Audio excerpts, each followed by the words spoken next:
First, let me say how much of a thrill it is to be coming into the Hall of Fame with Bob Feller, Mr. McKechnie, and Mr. Rouse.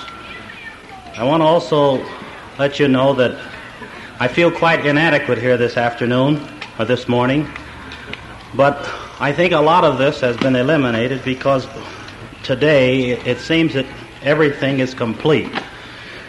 First of all, I want you to know that this honor that was brought upon me here could not have happened without the great work and the advice and guidance that I've had from three of the most wonderful people that I know. And if either of them weren't here today, I know that this day could not be complete. But they're all here, and I just hope you don't mind if I just pay a word of thanks and a tribute to my advisor and a wonderful friend, a man who I considered a father, Mr. Branch Rickey.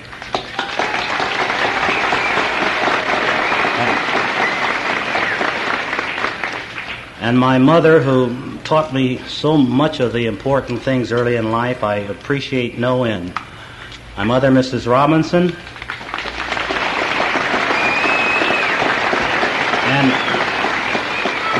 and lastly, ladies and gentlemen, my wife, who has been such a wonderful inspiration to me and a person who has guided and advised me throughout our entire marriage. I couldn't have been here today without her help.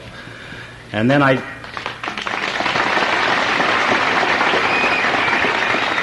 in sitting down, I must thank the baseball writers. I never thought at all that I would have this wonderful honor coming to me so early in my lifetime.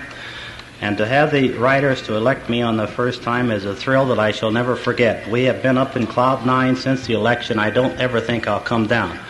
But I want to thank all of the people throughout this country who were just so wonderful during those trying days. I appreciate it no end. It's the greatest honor any person could have.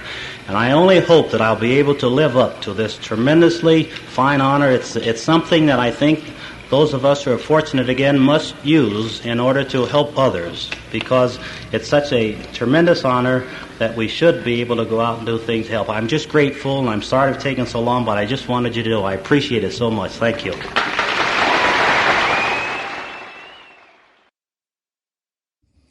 And welcome to another edition of Two Steps Ahead Podcast. Two Steps Ahead Podcast, highlighting the stuff that's been stepped in so you don't have to. I'm Son Edom, and what you just heard was Jackie Robinson, his acceptance speech into the National Baseball MLB Hall of Fame. That took place July 1962. And that's what we're going to talk about tonight. We're going to talk about and take a look at Jackie Robinson and his influence on people and the game of baseball and civil rights and things like that. In case you don't know, the reason for this is because, first off, Jackie Robinson was more than just baseball. Everybody knows him as baseball. Every April 15th, it's Tax Day and Jackie Robinson Day. And Jackie Robinson Day, because April 15th, 1947 is when Jackie Robinson broke baseball's color barrier, becoming the first black player to play. Now, the Negro Leagues were going on, and Jackie Robinson played in the Negro Leagues. He was 1945, and then in 47 is when he came to the Major Leagues to play with the Brooklyn Dodgers. He played a 10-year career with the Dodgers, first base, second base, third base. 28 years old when he entered Major League Baseball on April 15th, 1947. We'll get to some more of his accolades in a little bit. But here's the thing. So Jackie Robinson is known for baseball, and a lot of people know of his day. If I said, what's his number? You could probably give me his number, 42. But do you really know who he is and the impact he has on today, and perhaps the potential issue that baseball might be having with some of the things that they're doing today? And so what I wanted to do is play a couple clips to get you familiar with who Jackie Robinson really was, what he went through. Because a lot of times, and today on what we're doing is, first off, I should let you know that we do our podcast live Tuesday nights at 10 p.m. Pacific time on RadioWarp.com. So as of this broadcast, we had the Chauvin verdicts, the police officer who kneeled on the neck of George Floyd. He was convicted. And so, it's kind of, I'd planned this Jackie Robinson conversation even before that. So it coming together on that day is kind of interesting because I'm going to play something in a little bit that is going to kind of merge the two worlds together. And when I put these shows together, and I do a lot of research and I try to bring some audio clips and some interesting things to you, the viewer, you, the listener. And there was some clips in here, especially one in particular that I want to play in a little bit, that really ties Jackie Robinson's world together with today's world. And it's pretty significant. Jackie Robinson only played 10 years in Major League Baseball, and then he retired, went to the Hall of Fame in 1962. But after that, he was a civil rights activist. He got involved in a lot of the civil rights movement, tried to make things better. And instead of me just describing all of Jackie Robinson and what he did on and off the field, we're going to let him talk about it and let you hear about it. But I think it's interesting to know that, first off, when you look at Jackie Robinson, the player, again, in 1947, he's 28 years old. He enters Major League Baseball. Now, could you imagine? So recently we had Georgia with their voter ID laws, and we talked about that a couple episodes ago. And so Major League Baseball has decided to pull out the All-Star game from Atlanta, Georgia, and move it to Denver, Colorado. Atlanta, being a primarily black community, Hank Aaron, they were going to celebrate the life of Hank Aaron, who played in Atlanta for the Braves and at one time was Major League Baseball's all-time home run hitter at 715. And then you have Jackie Robinson from Cairo, Georgia. And so baseball moves things out to Denver, primarily white community. But when you take a look at what Jackie Robinson went through, and they're calling it the Jim Crow laws today, but when we go through and we look at what Jackie Robinson went through, I don't think you can compare the things that Jackie Robinson went through to the things that athletes and people go to or go through today. I'm not going to spend the political side of it too much because you can go other places and you can get that. But do you really know Jackie Robinson? We hear about it. You've got Jackie Robinson Fields. I know at UCLA it's Jackie Robinson Field. You've got Jackie Robinson Fields other places. His number 42 is retired by baseball on April 15th every year. Everybody wears 42. So Jackie Robinson, he died a young guy. He was 53 years old when he passed away in 72? And so again, many years have gone by now. Was it almost 50 years since he's passed? He would have been 100 a couple years ago. So yeah, almost 50 years since he passed. And so oftentimes the person of Jackie Robinson gets put aside, and the baseball player, which was a small percentage of who he was, is what everybody focuses on. Now, Jackie Robinson was Rookie of the Year. In fact, he was the first ever Rookie of the Year. It was an inaugural award back in 1947. He was MVP in 1949. He was a 6-time All-Star in 10 years that he played. His career batting average was .311. Made the Hall of Fame in 1962. He went to 6 World Series in 10 years, winning in 1955, and he played all 10 years with the Brooklyn Dodgers. He was a 4-sport athlete in college. He played football, basketball, baseball, and track, although at the time during baseball in college, it wasn't really his sport. He really struggled a lot doing baseball at UCLA, which, by the way, his only downfall, he's a Bruin. Just saying. But he was also instrumental, like I said, in the civil rights movement. He was there at the Martin Luther King March on Washington, I Have a Dream speech on August 28, 1963. And he was instrumental in a lot of other things. And I think the thing that you're going to find out about Jackie Robinson and his family, because there's some clips I want to play from his wife too, what they went through and what they endured and how it compares to maybe people today. We look at Martin Luther King. We played some clips of him on the show. And you look at the character that these people had and the way that they approached adversity, the way they looked at adversity. It's pretty amazing. These are pretty amazing people. You know, it's often said God can't give you more than you can handle. And a lot of people think that's an unfair statement. But I think there's some truth to that too. Because when you look at the way the Robinsons approached everything that they went through, the endurance that they had to do with all the bullying, the harassing, the death threats, all that stuff, it's pretty remarkable that he was able to stay focused on the prize at hand. And that was A, to break baseball's color barrier and make baseball integrated. And then 2, play baseball, become a professional baseball player in Major League Baseball. And so there was an interview that he did some years later after his baseball playing days with Dick Cavett. And I want to play some clips from that because it's pretty telling. There's not a whole lot of stuff out there that I was able to find of Jackie Robinson, just having a conversation with somebody talking about his experiences. And so let's start it off. Here's Jackie Robinson talking about Dodgers owner Branch Rickey. Now, Branch Rickey was the owner of the Dodgers, the Brooklyn Dodgers, and it was his idea to integrate baseball. He was going to bring a black athlete, a black player, to the Dodgers.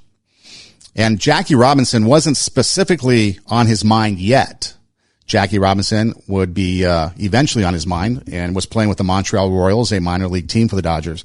But this was how Jackie Robinson describes Dodgers owner Branch Rickey. I worked for a great guy. I don't think anybody could have done the job had it not been for Mr. Rickey.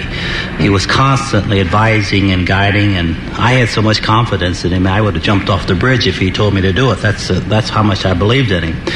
And he was a man that was sincere and dedicated and willing to lend that helping hand that's so needed today in terms of the problems that we face in everyday life. Not enough people are willing to do as Mr. Rickey did.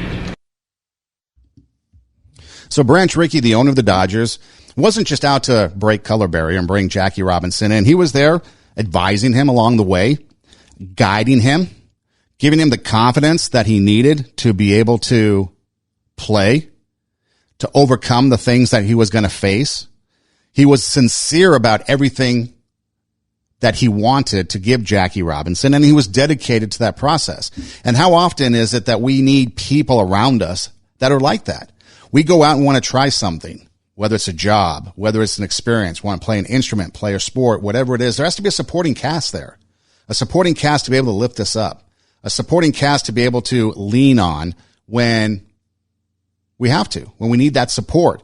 And so Branch Rickey, his only thing wasn't to just put him out there and be the guy to introduce a black player into Major League Baseball. But Branch Rickey was a guy that really was concerned and cared about Jackie Robinson as a whole, as a person, advising him, going through the steps with him, talking to him, giving him advice.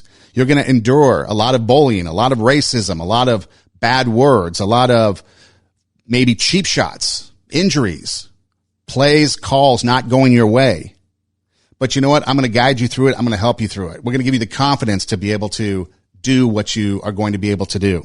And he was sincere about it. And so I find that, first of all, that's one thing that's extremely important with anything that we do.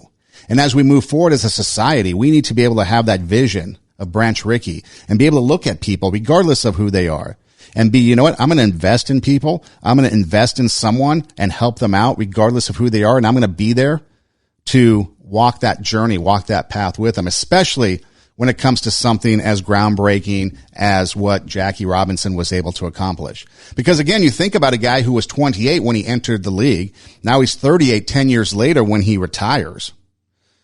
So a lot of his prime, baseball playing prime years were kind of lost because he came in at such a later age. So he set the stage with Jackie Robinson and Rickey Branch. Branch Rickey, talking about the relationship that they had and how Branch Rickey was significant and important in the journey. But then you get to the meat, the heart of the matter. And that's the racism. The racism that Jackie Robinson faced, the racism that he endured, what he went through. And he's always been careful not to get too deep into a lot of things because I found that Jackie Robinson tends to be a positive person. He tends to be someone that looks at the challenge and tries to find a way to overcome that challenge. Now, I'm sure in the inner sanctum, in the quietness of his inner circle, he probably shared a lot more. But when you go and you try to look and try to find things, there's not a whole lot out there where he just comes out blatant with revenge and hateful speech. He's very appreciative of the opportunities. He's very appreciative of the chances that he got. He understands that there was others that came alongside him to help him. He didn't really do it on his own or try to take the weight of the world and put it on his shoulders on his own. He was able to rely on others, and others were able to step up and see that he needed that support too. And there are some brave individuals that stepped up and stood by his side. And that's what we need to remember. Is that if we are someone that isn't necessarily going through something, are we the ones that are going to stand up, be the brave ones that stand up and stand side by side with somebody that's going through that journey.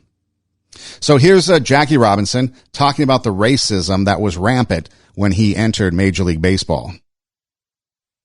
You name them in terms of race, and they were yelled. Everything, it was quite vicious. I think the Philadelphia Phillies, with Ben Chapman, was perhaps the most vicious of any of the people in terms of name-calling. The team members? Some members of the team, but there was a fellow by the name of Lee Hanley on that ball club that came down to first base when I was there and apologized for the Phillies. He just says, I just want you to know all of us don't feel that way, but it's been led by the manager, and many of the guys are doing it simply because of instructions, I would have to imagine. But it did give me a good feeling to know that in spite of what was coming out of the Philly dugout, one guy would come down and say he's awfully sorry. And actually what they did was to sort of solidify the Brooklyn Ball Club, because Mr. Rickey told me one of the things he said early was that when your ball club starts to take up for you in certain situations, our battle is most of the way won. And I think that Philly incident started the Dodgers to kind of mold as a unit.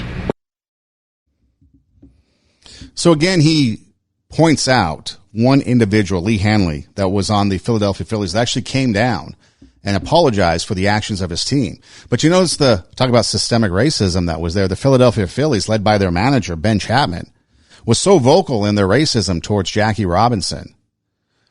And they put it out there. And then, as Jackie describes it, there was instructions to be racist. There was instruction to focus this racism on Jackie Robinson because of the color of his skin and because of who he was. And others followed suit. But there were a few people that were courageous enough to not participate and to actually approach Jackie Robinson and say, you know what, this isn't right. We apologize for it. But the racism also solidified the club. You take a look at that clip and people are sitting there, and I bet there's some people on the Dodgers that didn't want Jackie Robinson there. In fact, I know you can look it up yourself and follow the story. There were a lot of people that went to Branch Rickey and said, you know what, we don't want him on the team. But there he was. And so a lot of people had to rethink maybe some of the things that they were learned, some of the things they were taught about what it was towards black people and their feelings and emotions toward them, because now they had a teammate. And so when people started to see this racism against Jackie Robinson, they started to come together and surround him. And it solidified the team. And the Philadelphia Phillies were instrumental in that team coming together. Now, the city of Philadelphia and the Phillies eventually, some years later, apologized for that whole thing, being a part of that. The city of brotherly love, which is kind of interesting. But again, people, they're going to change. People have the opportunity to change. And a city like Philadelphia, the team like the Phillies and others, I'm sure, changed. But right away, some people noticed that there was something wrong, and they stood up against it. The other thing that Jackie Robinson did that was pretty amazing was he kept his eye on the prize. He just kept focused on the plan that they had, what the end result would be. Because I think Jackie Robinson knew that there was something more to this than baseball, because he was a part of the civil rights movement and a part of trying to get equality before baseball even. And he was someone that was able to use baseball to preach his message. And it was a peaceful one. I mean, there was a lot of times where people would, cheap shots. Obviously, like he said, every name in the book was called towards him, and it was systemic, and it was forced upon some players to do that. And so he was able to kind of not take it in stride, because I'm sure it bothered him, but he was able to understand that the way he reacted was going to be important. I read a part of the research that I was doing. There were some articles and some stories about one time Jackie Robinson was playing. I think he was at second base at the time, and he committed an error. Could have been a costly error at the times, because the Brooklyn fans started to turn on him a little bit. They started to boo him. They started to jeer him. And it started to create some momentum of this anti-Jackie sentiment. Pee Wee Reese, his teammate, was playing shortstop. Pee Wee Reese is from the South. And he comes over to Jackie Robinson and merely puts his arm around Jackie Robinson. The crowd hushes because they see something. A white player from the South going over to Jackie Robinson, putting his arm around him, telling him it's okay. It's just an error. We can move on from this. It kind of rallied the fans who were starting to turn on Jackie. And now that brought them back to the side of Jackie Robinson. Now, was race a part of it, or was it just the fact that Jackie messed up? Well, it's hard to say. But because somebody was able to step forward and be there to help him, to lift him up, it got the crowd back on, the fans back on Jackie Robinson's side. So it's important that when we go through things, even things of today, whether you're talking about, the police brutality, whether you're talking about Georgia voter ID laws, whether you're talking about things in your own community, issues that you have, it's important to have people that, first of all, are going to be there that can be supportive, that understand. People that are going to realize and see and be proactive instead of reactive. How often is it that we see people react to things, and how easy is it to react to things? It's harder to be proactive. But he wanted to rise above it. He wanted to keep his eye on the prize, and that's what he did. Sure that a lot of it was thought to be strategy, but it wasn't going to upset me. There was really too much to be done at that particular time in terms of breaking the baseball barrier to allow name-calling to bother me. I keep remembering what my mother told me when I was a kid, although I've always been a guy that turned back. She said something about sticks and stones will break your bones, and so not to be concerned about it. Well, I didn't at the time, and fortunate for the advice that I got from Mr. Rickey and the encouragement and the guidance I got from my wife at home, we were able to withstand most of the kinds of situations that came up. We were prepared because of the numbers of people on our side. First off, if you notice there, he was prepared. There was a preparedness because they knew what was coming. And then he had the support. So whatever we go through, we need to be prepared for, and we need to have that support system there in place so that way we can endure whatever it is that's going to come our way. But he kept his eye on the prize because he knew there was something greater than just himself. He knew there was something more at stake than just himself.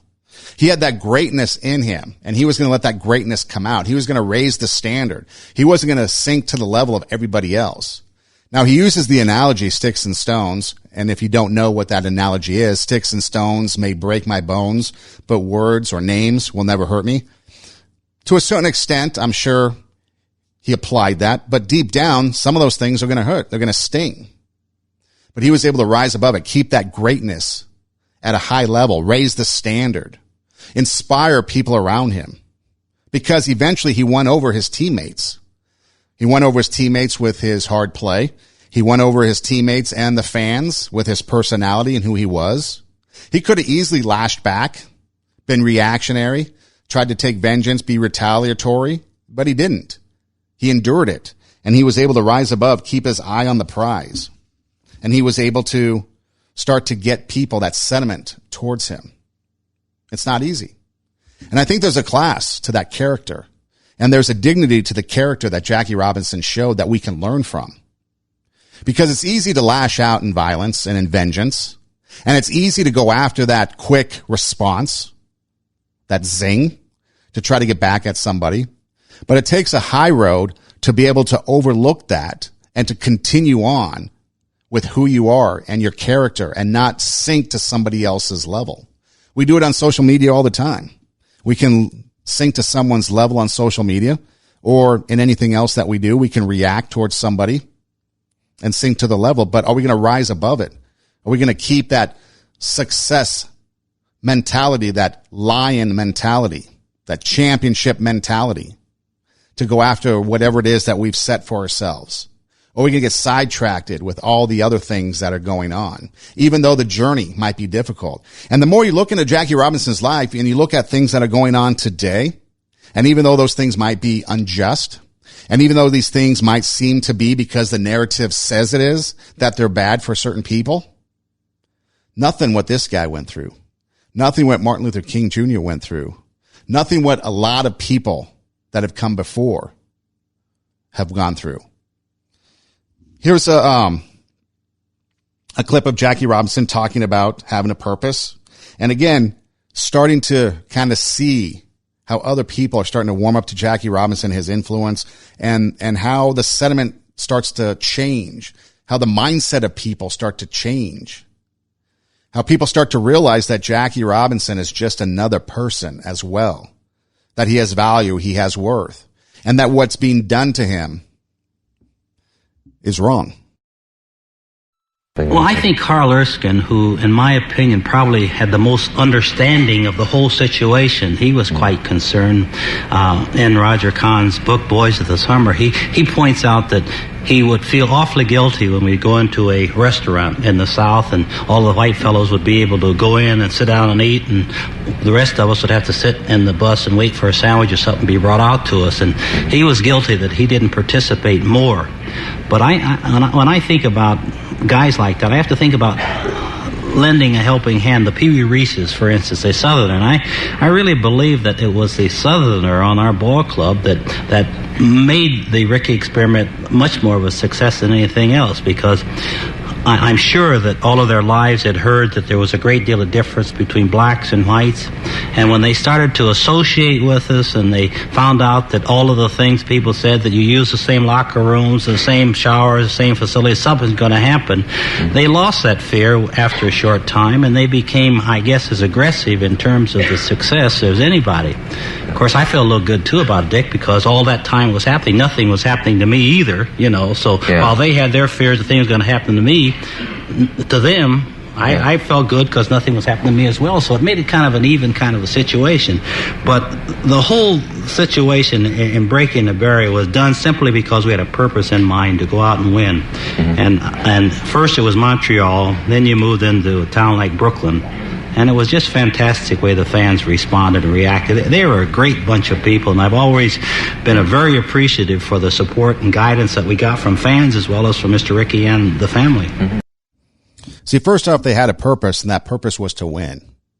And so they were able to rise above it. But can you imagine today having to sit on a bus while the rest of your team goes in and eats, and then someone will eventually, if they remember, to bring out a sandwich?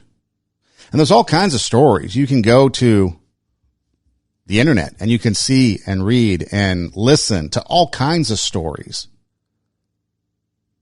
of the things that he had to go through, the things that he had to endure, that others had to endure. Bathrooms, restaurants, laundromats, other things. It's pretty amazing what these people went through and what they endured. And we sit here today and we look at what we perceive as injustices, which they can be, which they probably are. But are they really to the level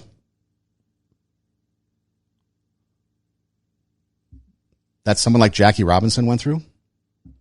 Or is the narrative out there? Is the narrative out there to keep us divided? Is the narrative out there to keep others in control? Because as we fight amongst ourselves, they're up there doing whatever it is that they're doing, keeping control on us, keeping their power, keeping their money, keeping their greed, because that's what they need to stay in control. Because if we came together as a community, if we came together as people, as we came together as the human race, what would that be like? Would that shatter the power structure of the people trying to keep us oppressed and divided? And then there's other people out there that think that they're entitled to something because maybe their family from generations ago went through something. And I understand that. I get that. But Jackie Robinson is sitting here. This interview is years later. And you don't hear any vengeance in his tone. You don't hear any negative stuff. I'm sure it's there. I'm sure it's inside him. But we've talked about in the past, what's on your heart is going to come out. What's on your heart is how you're going to treat people. And there's a time and a place where I'm sure Jackie Robinson pushed back. But as he sits there and he talks about it, even when we talked about Ben Chapman, probably the single most individual that was racist towards him. He had the team be racist toward him in the Phillies. Even then, he quickly jumped over Ben Chapman and went to Lee Hanley and said, this guy came and apologized. We kept our eye on the prize. We stayed focused. We had a purpose, and we stuck to that. And then he looks at the other people around him. This player did this to help me out. This player, he must have really kind of tried to understand, because he could see as I'm sitting on the bus, he felt guilty about that. And see, it's not so easy for us to sit back. In hindsight, maybe it is, but it's not so easy for us to sit back when the pressures are on us to make a decision, when the pressures are on us to choose a certain way. How many times have you gone through school and the cool kids and you're in group and whoever it is that you're with wants you to do something, and you know deep down that's not the thing to do, but you go along with it anyways because you don't want to be outcast. It takes a real strong person to walk that path by yourself. And so Jackie was able to realize that people started to kind of see what was going on. And through his example, Carl Erskine, Pee Wee Reese, and others were starting to really understand what Jackie Robinson was about. Really start to understand that there is no difference. They're players. They're ball players. Skin color might be different, but in the end, they're there to win. In the end, they're there to beat the Yankees. That's what it was all about back then. About beating the Yankees, win the World Series, which they finally did in 1955. There was a commonality there. We want to play. We want to win. Went to the World Series 6 out of 10 years. Pretty successful. Hall of Famer. Pretty successful. MVP, Rookie of the Year. Pretty successful. That's what it became about. It became about winning. It became about staying the course. It became about equality for all. And that's what he did. And that's what he stayed focused on. And even up until the end, with all the racial taunts, with all the death threats, with everything that he endured, he stood up there on July 23rd, 1962 at his Hall of Fame speech, and he was gracious. Gracious to the people that were there to help him out. Gracious to the people that walked the journey with him. And then after his playing days, he continued to do that. He continued it in business. He continued it in society, in his community, in his neighborhood. But there was something to his approach that won people over. There was something to his mannerisms and who he was that made a difference in the world around him. It made you want to aspire to be like him. And that's a lesson that we can learn today.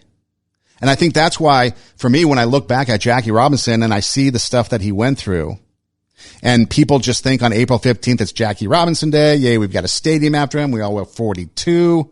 He went to UCLA. He was a 4-star athlete. And we look at him as the athletic accomplisher of things.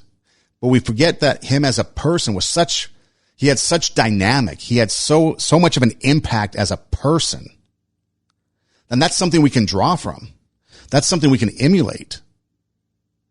You know, I had the fortunate experience to talk to his family, briefly, his wife and then his children, and gracious family. I mean, some of the nicest people. Alveda King, had an opportunity to talk with her over the course of my years working in radio. Just great people. And the way they look at things and the way they process what goes on, they realize the injustices, but the solutions is what they're really looking for. Long-term solutions. And that's what we need to be doing. Looking at those long-term solutions to whatever it might be. What can we do to be a part of the solution?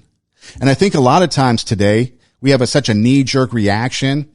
And if we want to be honest with ourselves, if it doesn't bother me, if it's not in my backyard, then I don't really care. Because sure, we might put a black square on a social media page, or we might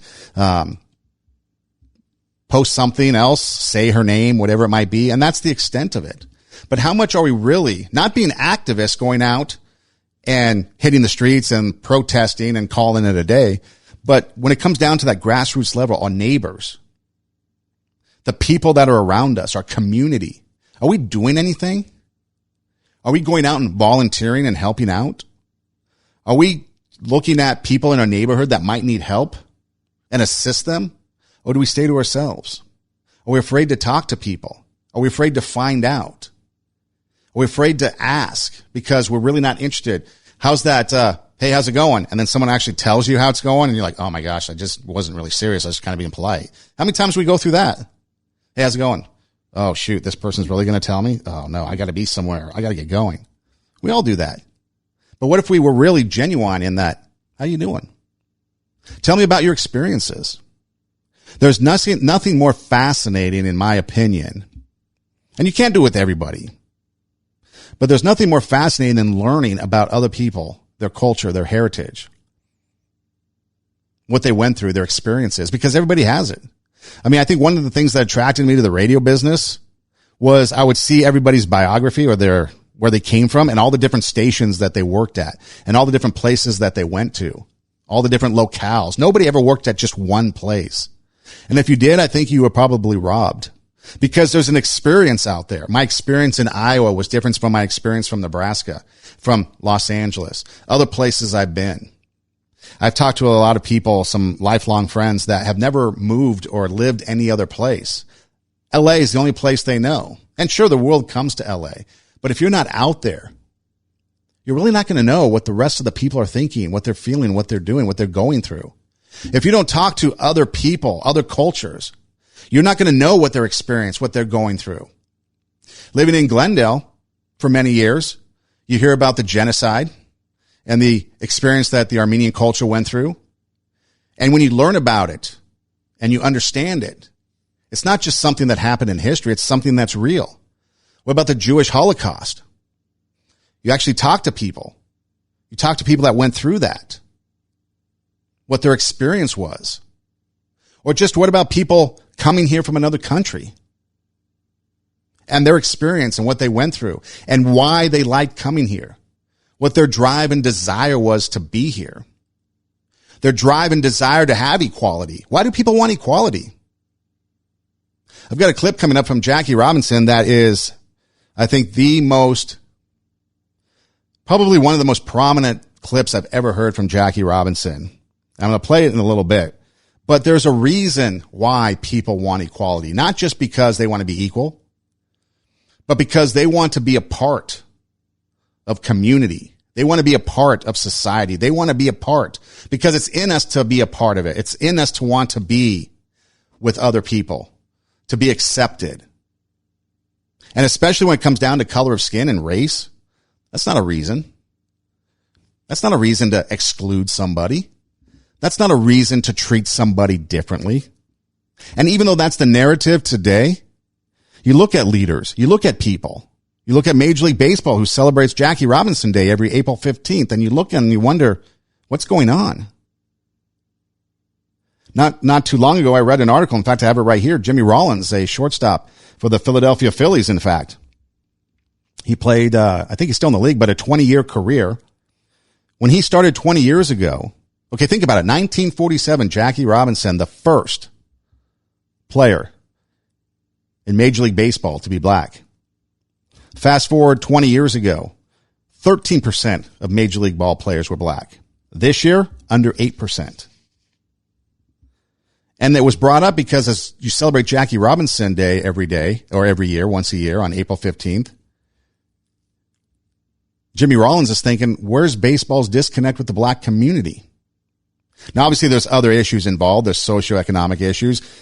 They're losing out to basketball. They're losing out to football. Obviously, baseball, you need a field. You need equipment. You need all this stuff. Basketball, you just need a round ball and some sort of hoop, and you're good to go. An iron rim, and you're good to go. Obviously, Michael Jordan in the 90s was significant and huge in bringing, interest in the inner cities and black communities for basketball. He exploded onto the scene, Nike and all that. And then how the NBA rallied around the black community. So there's a lot of other things. Football, same thing. It's a team sport, can be expensive. Not everybody can play it because of different reasons. So there is a reason why baseball is shrinking as far as in the black community. But Jimmy Rollins was asking, where's all the people? I was thinking, okay, growing up, if you're in Los Angeles, you had Dusty Baker. You could think of it. You had Ken Griffey Sr. playing with the Reds. And you can go on with people that were black athletes in Major League Baseball. And they were focused. They were showcased. Jimmy Rollins is talking about, where are these people today? Jimmy Rollins and his teammate at the time, they were able to, Ryan Howard, they were able to win consecutive back-to-back National League Most Valuable Player Awards in 06 and 07. They won 5 straight National League East titles, 2 National League pennants, went to the World Series twice, won it once. All that success, Major League Baseball didn't do anything to market them. Didn't do anything to market that community. So they tried to get together with Spike Lee, and it was a one-off, and then it kind of fizzled from there. And so he's calling into question, what are we doing? And sure, there'll be other factors involved, but when you look back at Jackie Robinson, his whole point was to stay focused on the prize, to bring equality to all and give everybody a chance. And again, like I mentioned earlier, he doesn't really go too much into some of the things. Their name calling. Obviously, we know their death threats, things like that. But here's his wife, Mrs. Robinson, talking about some of the things that they had to go to. And again, the situation at the ballpark when it came to seating. In Vero Beach, for instance, they allowed black people into the stands, but they had a hole in the fence. They couldn't come through the turnstile. They had a hole in the backfield fence, and they had to stoop and come in through this hole in the fence. It was so humiliating and so terrible, and I refused to go sit in that park. I have photographs of it where black people were dressed up to come to that park. Yes. The men had on hats. The women were dressed. It was an outing for them, a really lovely outing. And when the black section filled up, they had to sit on the field, on the ground.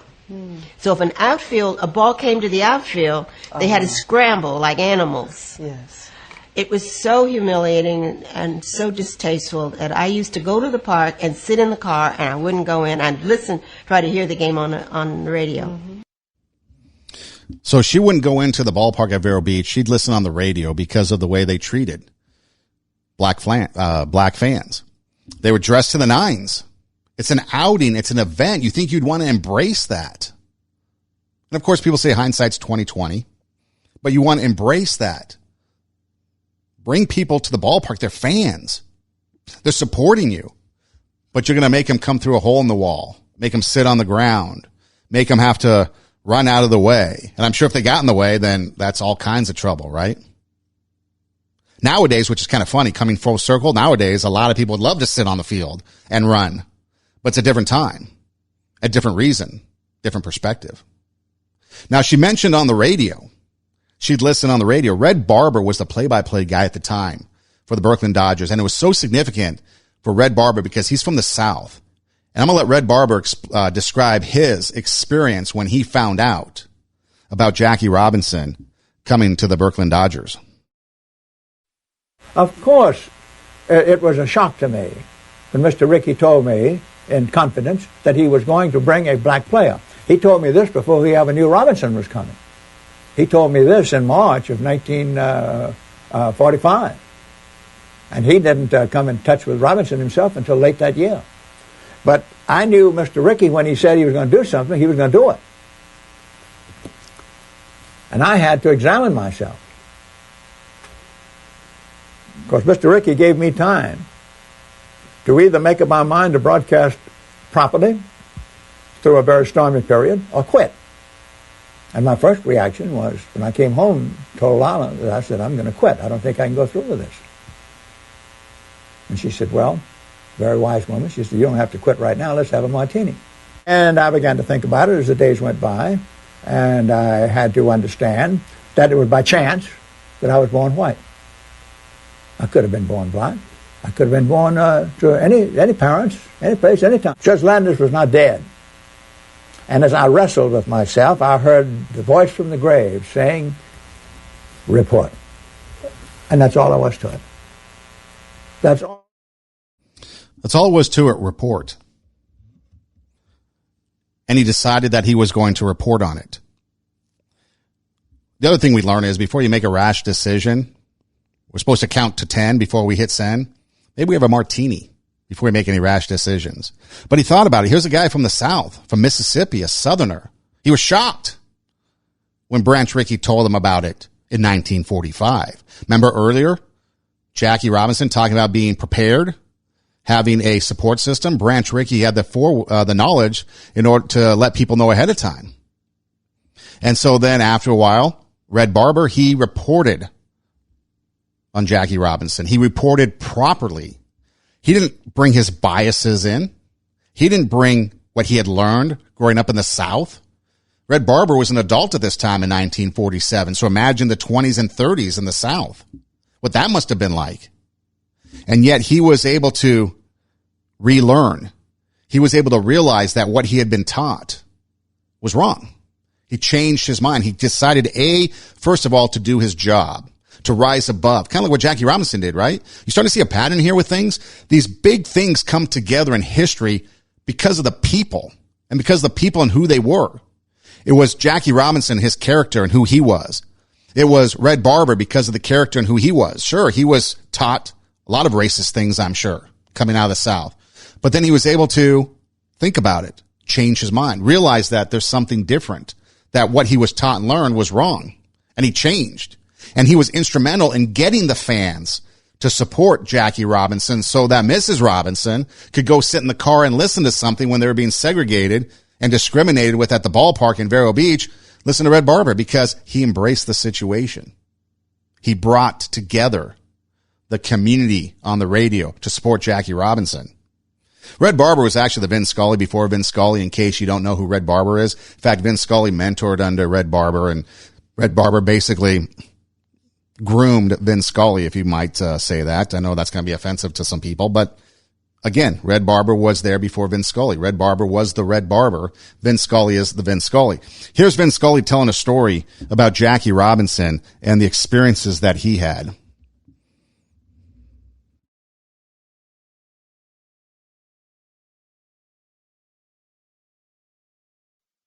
That was a true story involving Jackie Robinson and the Dodgers. They were playing in Cincinnati, and Jackie had gotten some very serious death threats.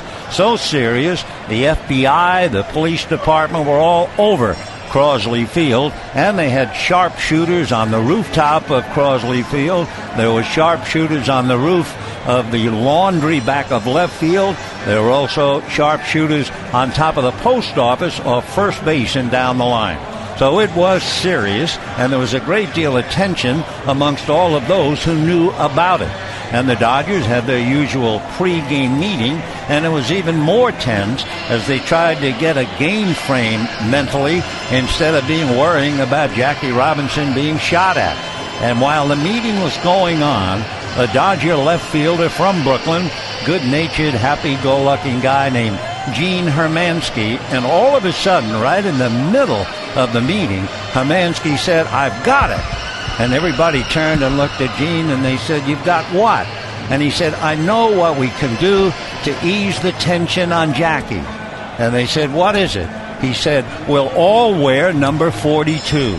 Well, it broke the tension in the room, and they went on to play a game, and thank the good Lord, Jackie was not bothered, and the game went on as scheduled. And when they finally decided in baseball where everyone would wear 42, it's only right to remember Gene Hermansky, who would have thought that indeed that day would come where everybody wears number 42. Nobody can tell a story like Vin Scully when it comes to baseball, and even other things too. But the story there, imagine going to play a baseball game and you have to have FBI sharpshooters because there's death threats against you. And that's what it was like. Even up through the 60s, we all know Martin Luther King Jr. assassinated. What that must be like to have to work and live under those conditions on a regular basis. You know, that people are out there hating you so much so just because of the color of your skin that you have to have the FBI and sharpshooters and then someone with the levity of laughter comes up with, hey, let's all wear 42. They can't figure it out, right? But then that became a reality with Jackie Robinson Day every April 15th. And so when we look at the character of some of these people, again, they were prepared. They had the support system. People realized. Some had to change their way of thinking.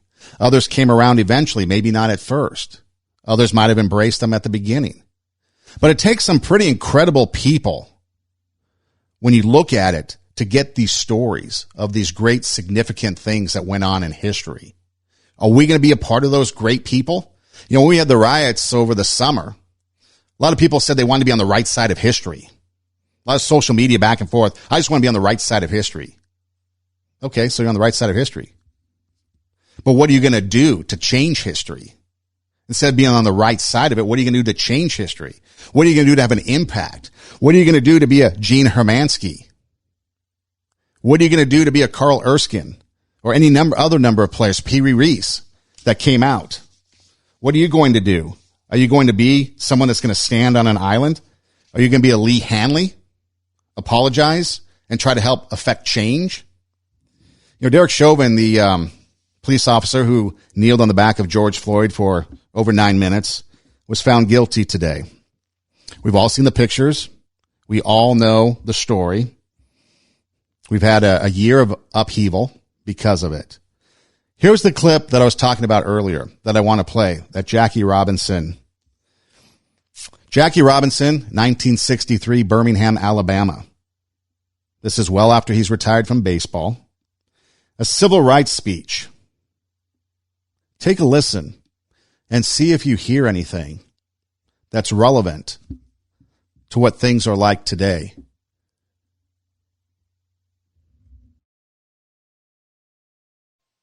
I don't think you realize down here in Birmingham what you mean to us up there in New York. And I don't think that white Americans understand what Birmingham means to all of us throughout this country. When we think about the little kids being tossed from one side of the street to the other by the tremendous force of this hose. And we think about, this picture just sickens me, this big brave policeman down here with his knee on the throat of this lady. And the problem of it is, ladies and gentlemen, is that this same picture of the dogs and of this policeman with his knee in the throat of this lady is a picture that's being portrayed throughout the world. And I think the conscience of America is beginning to awaken. I think the first steps that were made here by the Birmingham businessmen with Dr. King and the other leaders down here is an indication that perhaps the conscience of Birmingham is beginning to awaken. The only thing that we are demanding is that we be allowed to move ahead just like any other American citizen. Did you catch that? Birmingham, 1963, white cop has his knee on the neck of a black woman. 2020, white police officer has his knee on the neck of a black man. Where's that spirit of Birmingham? Where's that conscience of Birmingham rising up? It's almost like the conscience of America needs to rise up, not in a political format. Take politics out of it. Politics just screws things up.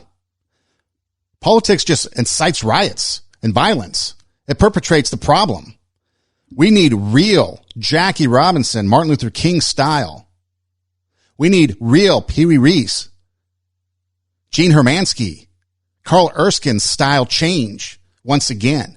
Genuine people coming together and changing whatever it is that needs to be changed, whether it's racial justice, whether it's something going on in your community, whether it's another type of injustice that's going on, whatever it might be. Maybe it's helping the elderly. Maybe it's the homeless. In Los Angeles, we have a huge homeless problem. It's been going on for years. What can we do? What can we do to affect change in our community? We might not be the Jackie Robinsons or the Martin Luther King Jr.'s, but we could be any number of these other people in a support staff situation, a support person, so to speak, and help out. Maybe we have to change the way we think. Maybe we have to change the way or what we were learned. Or maybe we need to just be bolder because we were taught the right way, but we're a little shy about it. Maybe we need to break away from that group that isn't in the right, that's in the wrong, and be on our own and step away and stand up and be like, this is not right. We need to make that change. So what are we going to do? And that's the question that each of us has to kind of answer for ourselves. What are we going to do? What are we going to do to affect change? What are we going to do to help others? What are we going to do when that next Jackie Robinson comes along? Are we going to be there to support? What if we are the next Jackie Robinson and whatever it might be? Are we going to be the one that has that support group? Are we going to be the one that has the character, the dignity, the class to endure it, but yet still affect change? Or are we going to be the one that lashes out, fights back? Because there were a lot of people wishing Jackie Robinson would do that, because if he did, that was going to be the end of it. There were people that were inciting him, trying to get him to lash out. And Branch Rickey had to tell him, just be patient. You're going to have to endure this. Don't react. Don't lash out, because people want you to. They're egging you on, because if you do, this is all going to end. and Jackie Robinson and all these clips had the vision, had the purpose in mind. He knew there were greater things out there. And because he stayed the course, Major League Baseball opened up. Opportunities opened up in other areas outside because Jackie Robinson took what he had on the field, that character, that class, that dignity, that pushback, that fight in the manner that he did. And he took that off the field into the communities, into business, into other areas. And with that same focus, that same drive, that same person, him and his family, they were able to affect change in other areas. And imagine if he would have fought back and if he would have maybe reacted and then people dismissed him that first, second year in, all the stuff that he was able to do might not have happened. But that's why it takes something more, that inner greatness, raising the standard, special people to step up, special people to step forward, and to be able to respond and react in a way that truly does affect change. Not just for now, not just in the moment, not just when it's trending on any social media app that you might be on, not just when it's cool or convenient, but something that's going to have everlasting change, whether it's in your family, whether it's in your community, your neighborhood, maybe your city, maybe your state. We don't know. The little things you do here can affect the greater good. And that's why I wanted to talk about Jackie Robinson, because there's more to him than just the ball player. There's more to him and his family and his legacy than just his athletic accomplishments. Someone who had the dignity of the class to be able to withstand racism, to rise above, to affect change. And now what are we going to do with that? Are we going to take that and continue to run with it? Or are we going to let that torch extinguish and let it die out? I think that's a question that each of us on our own will have to answer. This is Two Steps Ahead Podcast. Two Steps Ahead Podcast, highlighting the stuff that's been stepped in so you don't have to. I'm Son Edom. You can find us on Instagram. There are two sites on Instagram. There's the show site, Two Steps Ahead Podcast, TWO, Two Steps Ahead Podcast. My personal site, Edom Rocks, EIDEM, You can, on either site, you can go to the link in the bio. It's a Linktree link. You can click on the link. Options come up. There's options to view our videos on YouTube.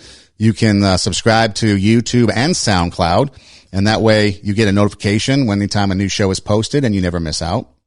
We are live every Tuesday night, 10 p.m. Pacific time on RadioWarp.com, radio, W-A-R-P, RadioWarp.com. That link is also in the bio.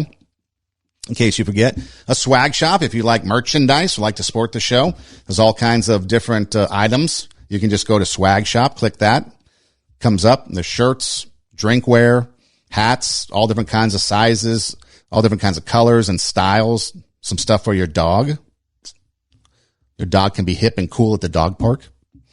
And then also, if you want to reach out, you can DM, direct message me and let me know any thoughts. And also, Two Steps Ahead Podcast at gmail.com, TWO, Two Steps Ahead Podcast at gmail.com is the email. And so for those of you that email, I appreciate it. Thank you for emailing and for your support. And so for those of you listening, hey, thanks for listening. Do tell a friend. Take your passion. Make it happen. Let yourself be great. And we'll see you next time.